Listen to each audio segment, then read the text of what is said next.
Imagine por um momento que você está em uma colina na Galileia, há mais de 2000 anos. O sol brilha sobre a grama verde, uma brisa suave acaricia seu rosto, e diante de você está um homem que está prestes a mudar o mundo com suas palavras. Este homem não é um político poderoso, nem um famoso filósofo. Ele é Jesus de Nazaré, o Filho de Deus, que está prestes a pronunciar o discurso mais revolucionário da história, o Sermão da Montanha. Mas o que há de especial neste sermão? Por que após 2 milênios ainda falamos sobre ele? Irmãos, preparem-se para uma jornada que mudará sua perspectiva para sempre. Nos próximos minutos, vamos mergulhar nos ensinamentos mais impactantes que o mundo já conheceu. Ensinamentos que desafiaram impérios, transformaram corações e continuam sendo tão relevantes hoje quanto no dia em que foram pronunciados.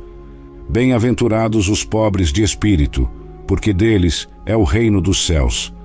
Com estas palavras, Jesus começou a virar o mundo de cabeça para baixo. O que realmente significa ser pobre de espírito? A resposta vai surpreender você e fazer com que questione tudo o que acreditava saber sobre sucesso e felicidade. Agora você pode estar pensando, tudo bem, parece interessante, mas por que eu deveria me importar com um sermão pronunciado há 2000 anos? É uma pergunta válida. Então permita-me explicar por que o Sermão da Montanha não é apenas um velho discurso, mas uma revolução que continua viva hoje. Imagine por um momento um mundo onde o perdão substitui a vingança, onde a compaixão triunfa sobre o egoísmo, onde o amor vence o ódio. Parece um sonho impossível, certo?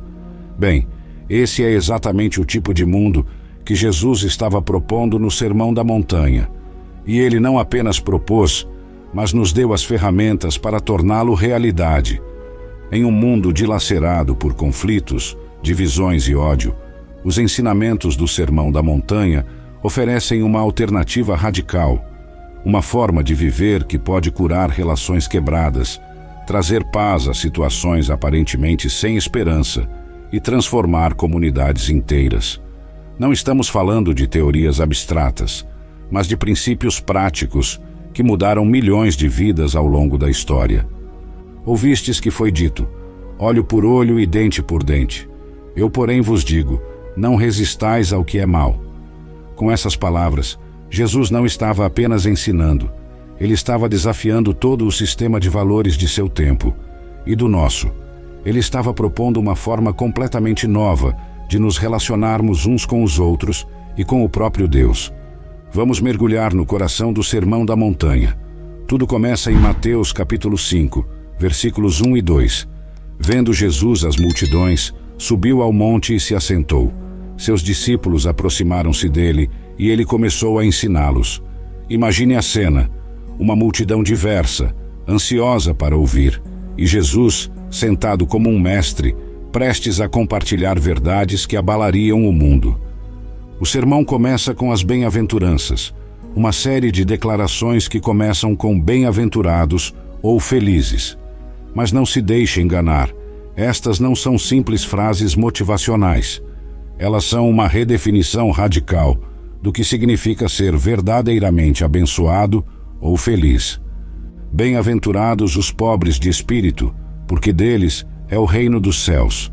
Mateus capítulo 5, versículo 3. Espera, o quê? Pobres de espírito? Isso vai contra tudo o que o mundo nos diz sobre sucesso e felicidade. Não se trata de ser materialmente pobre, mas de reconhecer nossa necessidade espiritual. É admitir que não temos todas as respostas, que precisamos de Deus. É o primeiro passo para experimentar o reino dos céus, não em um futuro distante, mas aqui e agora. Jesus continua, bem-aventurados os que choram, porque serão consolados. Mateus capítulo 5, versículo 4.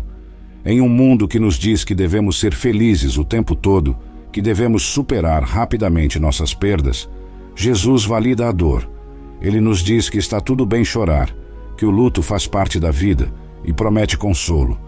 Não é um convite ao pessimismo, mas um reconhecimento de que a dor faz parte da experiência humana e que Deus está conosco em nosso sofrimento. Continuamos avançando nas bem-aventuranças e encontramos esta joia. Bem-aventurados os mansos, porque herdarão a terra. Mateus capítulo 5, versículo 5. Espere um momento. Os mansos herdarão a terra? Em um mundo que celebra os agressivos e os que se impõem, isso soa como uma loucura. Mas Jesus está desafiando diretamente a mentalidade do mais forte sobrevive. A mansidão não é fraqueza, meus irmãos. É força sob controle.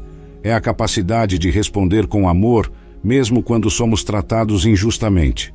É ter o poder de revidar, mas escolher não fazer isso. É como um cavalo poderoso que foi domado, toda aquela força e poder, mas sob controle.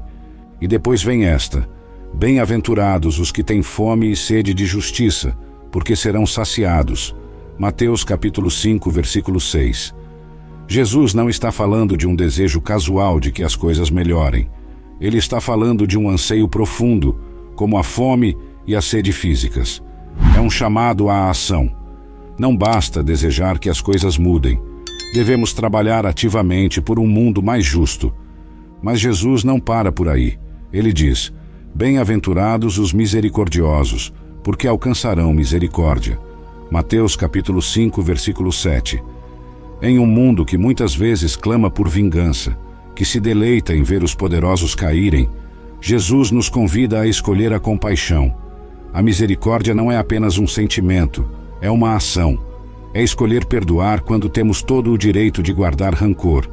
E aqui vem uma das minhas favoritas: bem-aventurados os puros de coração, porque verão a Deus. Mateus capítulo 5, versículo 8. Isso vai além das aparências externas.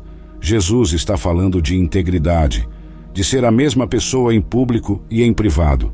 É um chamado à autenticidade em um mundo de máscaras e pretensões. Avançando no Sermão da Montanha, chegamos a um dos ensinamentos mais desafiadores de Jesus. Ouvistes que foi dito: olho por olho e dente por dente. Eu, porém, vos digo: não resistais ao que é mal, mas se alguém te bater na face direita, oferece-lhe também a outra. Mateus capítulo 5, versículos 38 e 39. Uau, espera um momento. Jesus está dizendo que devemos ser fracos e deixar que as pessoas nos pisoteiem? Não, de forma alguma. O que Jesus está propondo aqui é nada menos que uma revolução nas relações humanas. Na cultura daquela época e na nossa, a vingança era e é a norma. Se alguém te faz mal, espera-se que retribua.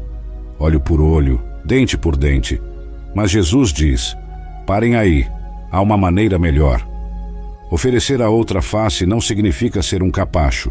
Significa recusar-se a devolver o mal com o mal. Significa romper o ciclo de violência e vingança. É uma forma de dizer: seu ato de violência termina comigo. Eu não o perpetuarei.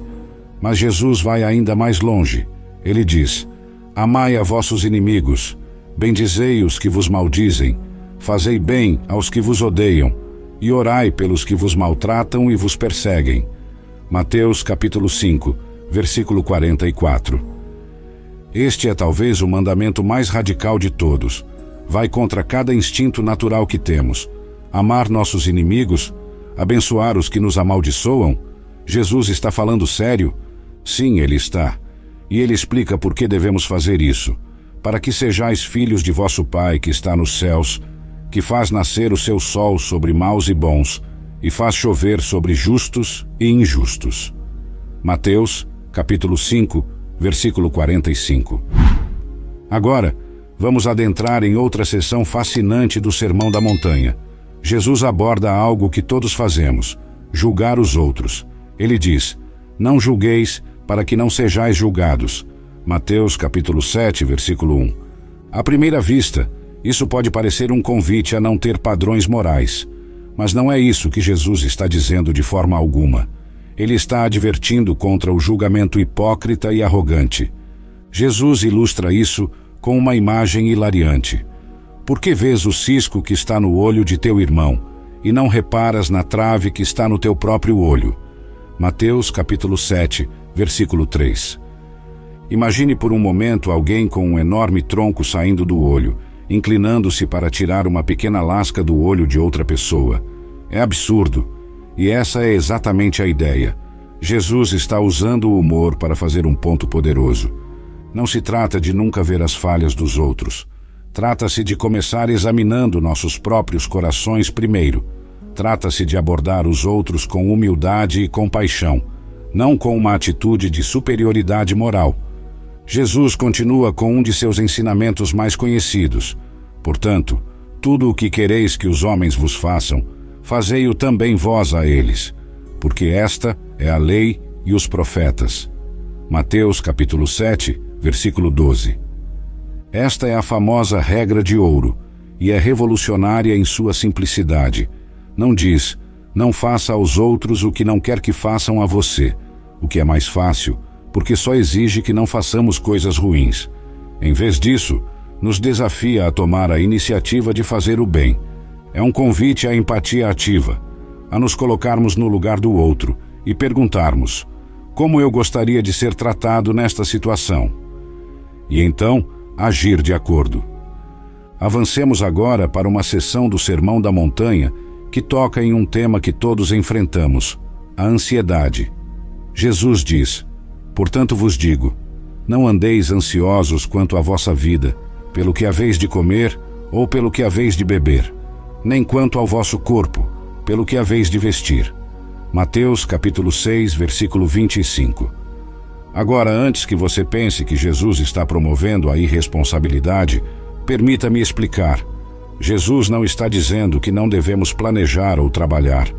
Ele está abordando a ansiedade paralisante que pode consumir nossas vidas. Ele usa exemplos lindos da natureza para ilustrar seu ponto.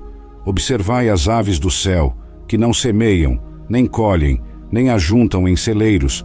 Contudo, vosso Pai Celestial as alimenta. Não valeis vós muito mais do que elas?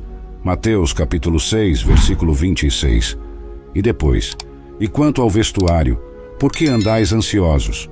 Considerai os lírios do campo como crescem, não trabalham nem fiam. Contudo, eu vos digo que nem Salomão, em toda a sua glória, se vestiu como um deles. Mateus capítulo 6, versículos 28 e 29. Jesus não está promovendo a passividade. Ele está nos convidando a confiar em um Pai amoroso que se preocupa conosco ainda mais do que com as aves e as flores. Ele está desafiando nossa tendência a pensar que tudo depende de nós. E então vem o golpe mestre: buscai primeiro o reino de Deus e a sua justiça, e todas estas coisas vos serão acrescentadas. Mateus capítulo 6, versículo 33. Esta é uma mudança radical de prioridades. Jesus está nos dizendo: coloque Deus em primeiro lugar, busque a sua vontade, persiga a sua justiça e confie que Ele cuidará de suas necessidades. Agora vamos mergulhar em uma das partes mais desafiadoras do Sermão da Montanha. Jesus aborda algo que todos nós enfrentamos diariamente: nossas prioridades e nossa relação com as coisas materiais. Ele diz: não acumulem para vocês tesouros na terra, onde a traça e a ferrugem destroem, e onde os ladrões arrombam e furtam. Mas acumulem para vocês tesouros no céu, onde a traça e a ferrugem não destroem, e onde os ladrões não arrombam nem furtam. Mateus capítulo 6, versículos 19 e 20. Uau! Isso é forte, não é? Jesus está mexendo com algo muito profundo aqui. Ele não está dizendo que é errado ter coisas.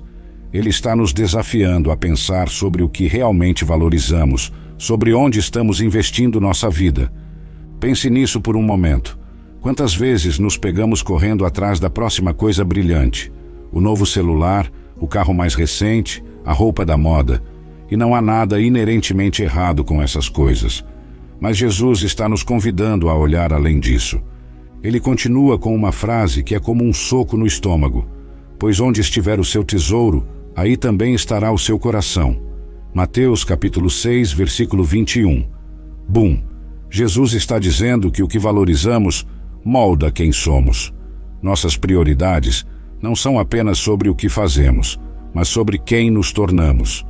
E então, ele lança o desafio final nesta sessão: ninguém pode servir a dois senhores, pois odiará a um e amará o outro, ou se dedicará a um e desprezará o outro. Vocês não podem servir a Deus e ao dinheiro. Mateus capítulo 6, versículo 24. Jesus não está dizendo que o dinheiro é mau. Ele está apontando que o amor ao dinheiro, a obsessão por coisas materiais, pode facilmente se tornar um senhor em nossas vidas. Pode nos controlar, moldar nossas decisões, determinar nosso curso de vida. E quando isso acontece, não sobra espaço para Deus. Vamos agora para uma das partes mais famosas do Sermão da Montanha, a oração do Pai Nosso. Jesus diz: vocês orem assim: Pai nosso que estás nos céus, santificado seja o teu nome. Mateus capítulo 6, versículo 9. Pare por um momento e pense no revolucionário que é começar uma oração com Pai Nosso.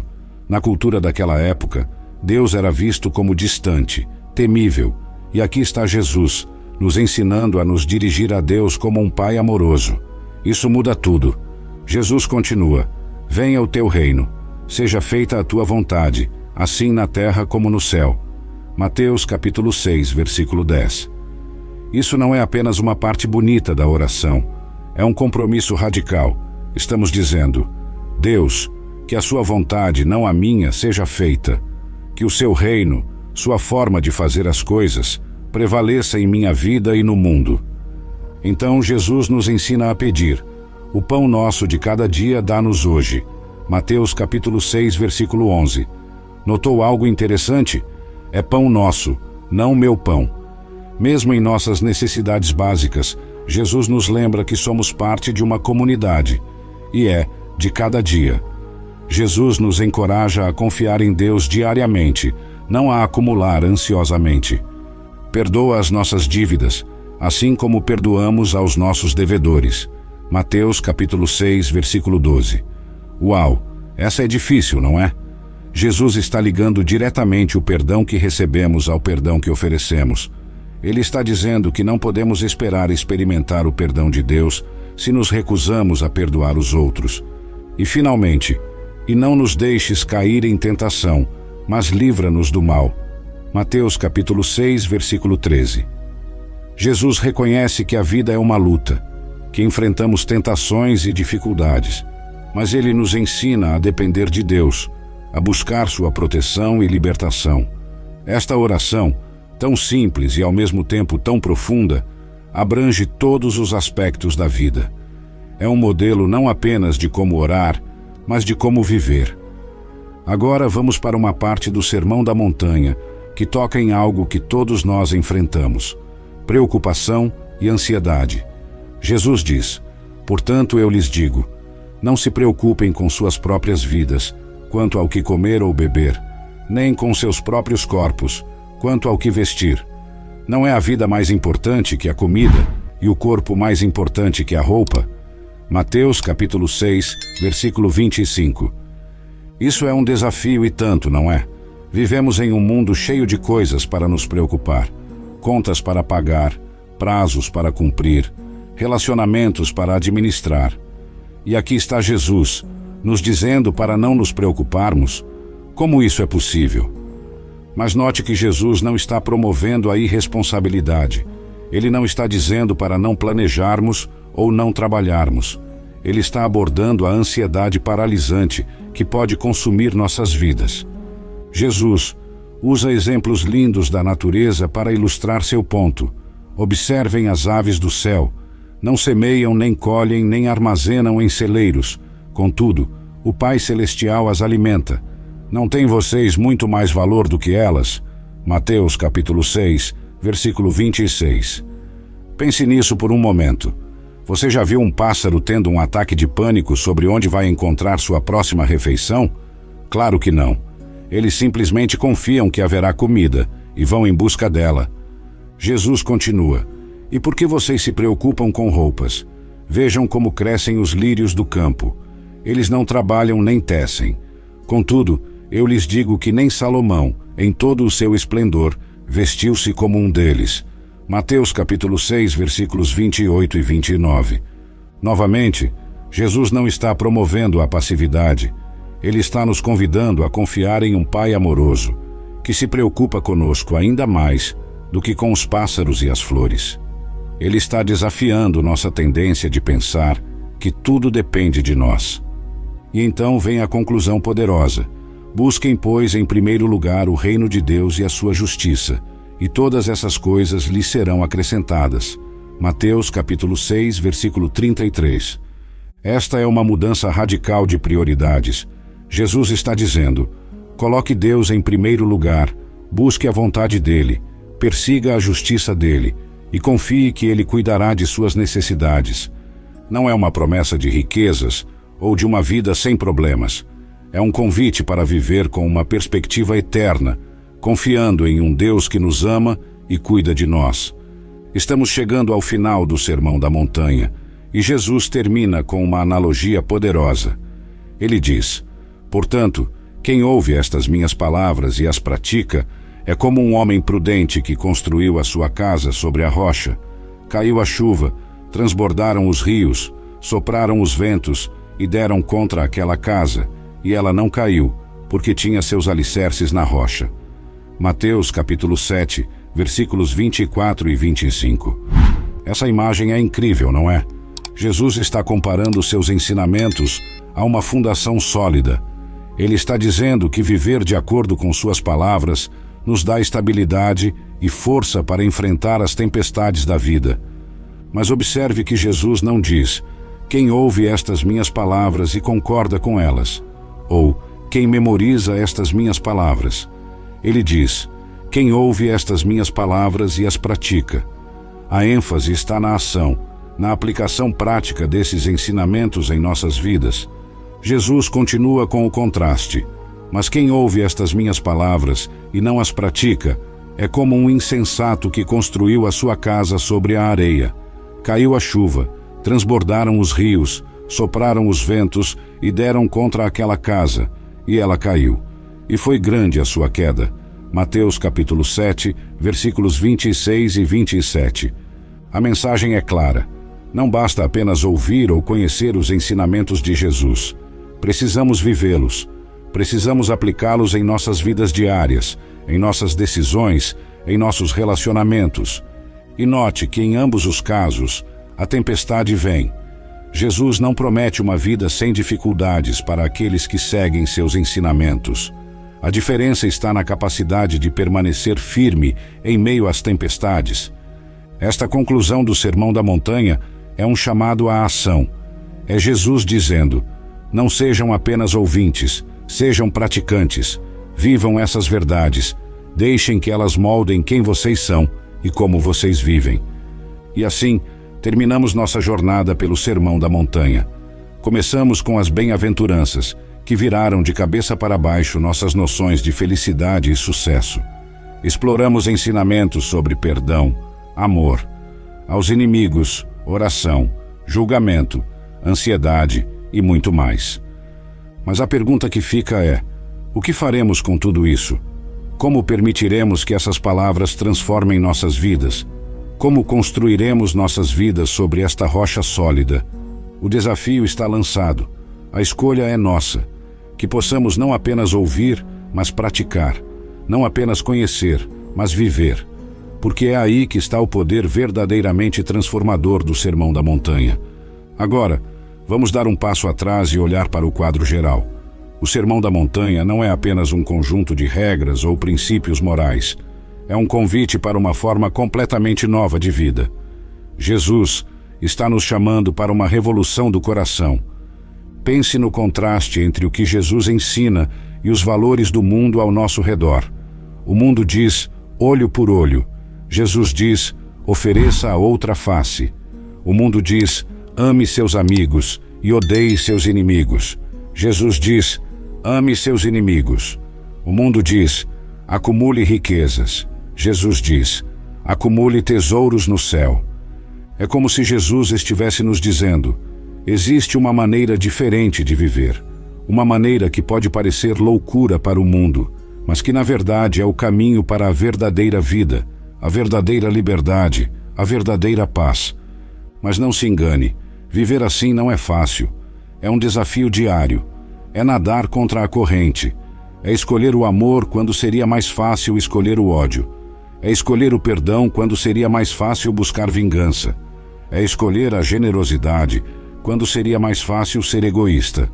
No entanto, Jesus promete que este caminho, por mais difícil que seja, leva à vida abundante. Ele diz: entrem pela porta estreita, pois larga é a porta e amplo o caminho que leva à perdição, e são muitos os que entram por ela. Como é estreita a porta e apertado o caminho que leva à vida, são poucos os que a encontram. Mateus capítulo 7, versículos 13 e 14.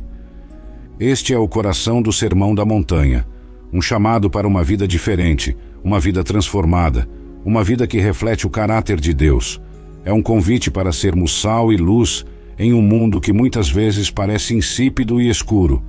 Vamos agora nos aprofundar em como podemos aplicar esses ensinamentos em nossa vida cotidiana.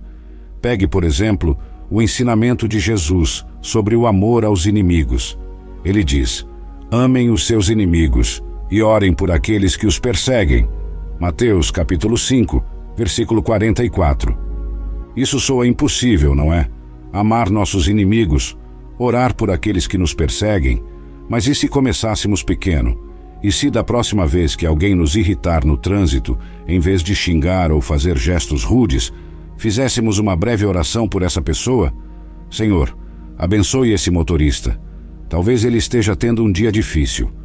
Ou pense no local de trabalho. Talvez haja um colega que sempre parece estar tentando sabotar você. E se, em vez de retribuir na mesma moeda, você decidisse fazer algo gentil por essa pessoa?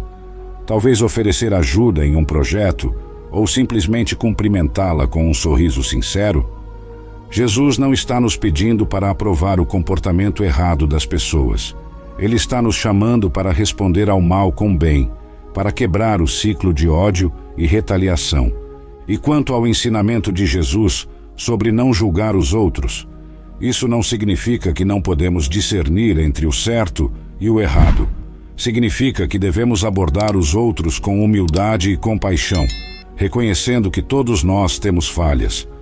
Na próxima vez que você se pegar julgando alguém duramente, pare e pergunte a si mesmo: que circunstâncias podem ter levado essa pessoa a agir assim?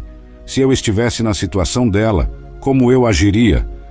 Essa simples mudança de perspectiva pode transformar nossa maneira de ver e tratar os outros. Agora vamos falar sobre algo que todos nós enfrentamos: preocupação e ansiedade. Jesus diz: não se preocupem com o amanhã, pois o amanhã se preocupará consigo mesmo. Basta a cada dia o seu próprio mal. Mateus capítulo 6, versículo 34. Isso não significa que não devemos planejar para o futuro. Significa que não devemos deixar que a ansiedade sobre o futuro nos roube a paz do presente. É um convite para viver um dia de cada vez, confiando que Deus cuidará de nós. Como podemos colocar isso em prática? Que tal começar cada dia com um momento de gratidão? Antes mesmo de sair da cama, agradeça por 3 coisas em sua vida. Isso ajuda a estabelecer um tom positivo para o dia e nos lembra das bênçãos que já temos. Quando a ansiedade bater, e ela vai bater, tente este exercício. Pare por um momento. Respire fundo. Pergunte a si mesmo: isso que estou preocupado é algo que posso controlar? Se for, faça um plano de ação. Se não for, entregue a Deus em oração. Lembre-se das palavras de Jesus: observem as aves do céu. Não semeiam, nem colhem, nem armazenam em celeiros. Contudo, o Pai Celestial as alimenta. Não têm vocês muito mais valor do que elas? Mateus capítulo 6, versículo 26. Deixe que essa verdade afunde em seu coração. Você é valorizado, você é amado, você é cuidado. E quanto à oração? Jesus nos ensinou o Pai Nosso como um modelo. Que tal incorporar essa oração em sua rotina diária? Não apenas recitando as palavras, mas refletindo sobre cada frase. Pai Nosso. Lembre-se de que você tem um Pai Celestial que o ama. Venha o teu reino. Comprometa-se a viver os valores do reino de Deus hoje. O pão nosso de cada dia. Confie em Deus para suprir suas necessidades. Agora vamos falar sobre a tentação. Jesus aborda isso no Sermão da Montanha de uma maneira muito direta e francamente desconfortável. Ele diz: se o seu olho direito o fizer pecar, arranque-o e lance-o fora. É melhor perder uma parte do seu corpo do que ser todo ele lançado no inferno. Mateus capítulo 5, versículo 29. Espera aí, Jesus está realmente nos dizendo para arrancar nossos olhos?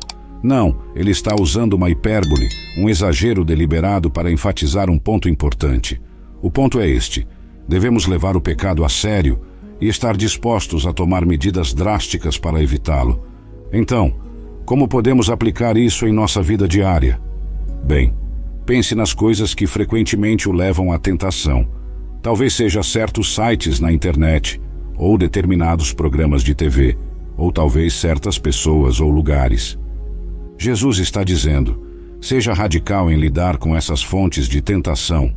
Se certos sites são um problema para você, instale um bloqueador. Se certas pessoas sempre o influenciam negativamente, talvez seja a hora de reavaliar essas amizades. Isso não é fácil. Pode envolver sacrifício. Pode significar desistir de coisas que você gosta. Mas Jesus está dizendo que vale a pena. Ele está dizendo que nossa pureza espiritual, nossa integridade moral, é mais importante do que qualquer prazer temporário que o pecado possa oferecer. E lembre-se, não estamos nessa luta sozinhos. Jesus nos ensinou a orar: e não nos deixes cair em tentação, mas livra-nos do mal. Mateus capítulo 6, versículo 13. Podemos e devemos pedir a ajuda de Deus para resistir à tentação. Vamos agora falar sobre algo que todos nós fazemos todos os dias: falar. Jesus tem muito a dizer sobre nossas palavras no Sermão da Montanha. Ele diz: eu lhes digo que no dia do juízo, os homens haverão de dar conta de toda palavra inútil que tiverem falado. Mateus capítulo 12, versículo 36. Isso coloca nossas conversas diárias em uma perspectiva totalmente nova, não é? Jesus está enfatizando o poder das nossas palavras. Elas não são apenas sons que saem de nossas bocas. Elas têm o poder de construir ou destruir, de curar ou ferir. Então, como podemos aplicar isso em nossa vida diária?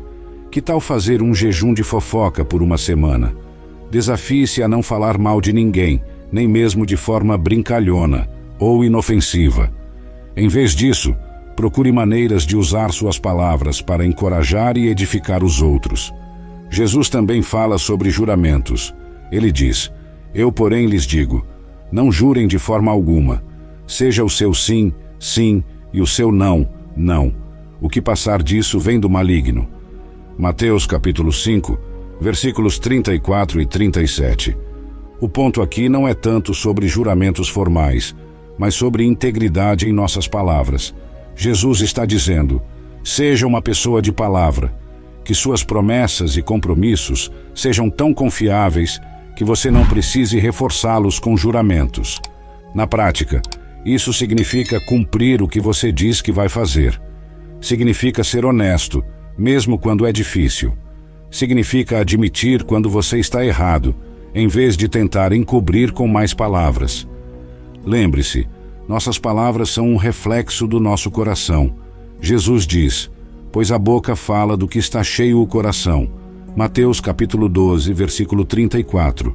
Portanto, cultivar um coração cheio de amor, compaixão e verdade é a chave para uma comunicação que honra a Deus e abençoa os outros. Agora vamos falar sobre algo que todos nós fazemos, mas que muitas vezes não pensamos muito a respeito: julgar os outros. Jesus tem palavras fortes sobre isso no Sermão da Montanha. Ele diz: não julguem, para que vocês não sejam julgados. Pois da mesma forma que julgarem, vocês serão julgados, e a medida que usarem também será usada para medir vocês. Mateus capítulo 7, versículos 1 e 2. À primeira vista, isso pode parecer que Jesus está dizendo que nunca devemos fazer julgamentos morais, mas não é isso. Ele está advertindo contra o julgamento hipócrita, contra a tendência que temos de ver os erros dos outros, enquanto ignoramos os nossos próprios. Jesus ilustra isso com uma imagem vívida. Por que você repara no cisco que está no olho do seu irmão e não se dá conta da viga que está em seu próprio olho? Mateus capítulo 7, versículo 3. Imaginem só, uma pessoa com uma viga enorme saindo do olho, tentando tirar uma lasquinha minúscula do olho de outra pessoa. É absurdo, não é? E é exatamente esse o ponto de Jesus. Então, como podemos aplicar isso em nossa vida diária? Aqui vão algumas sugestões práticas. Pratique a autorreflexão. Antes de apontar os erros dos outros, examine seu próprio coração. Pergunte a si mesmo: estou cometendo o mesmo erro ou algo semelhante? Cultive a empatia. Quando você se pegar julgando alguém, tente se colocar no lugar dessa pessoa. Que circunstâncias podem ter levado a esse comportamento? Lembre-se de sua própria necessidade de graça. Todos nós cometemos erros. Todos nós precisamos de perdão. Deixe que essa consciência o torne mais compassivo com os outros. Quando for necessário corrigir alguém, faça isso com humildade e amor. Lembre-se, o objetivo não é condenar, mas restaurar. Pratique o que os psicólogos chamam de curiosidade compassiva. Em vez de julgar, pergunte-se: o que está acontecendo com essa pessoa? Como posso ajudar? Jesus não está dizendo que nunca devemos discernir entre o certo e o errado. Ele está nos chamando para abordar os outros e a nós mesmos com humildade, compaixão e graça. Se você gostou do vídeo, deixe seu like e compartilhe esse vídeo para mais pessoas. Deus te abençoe.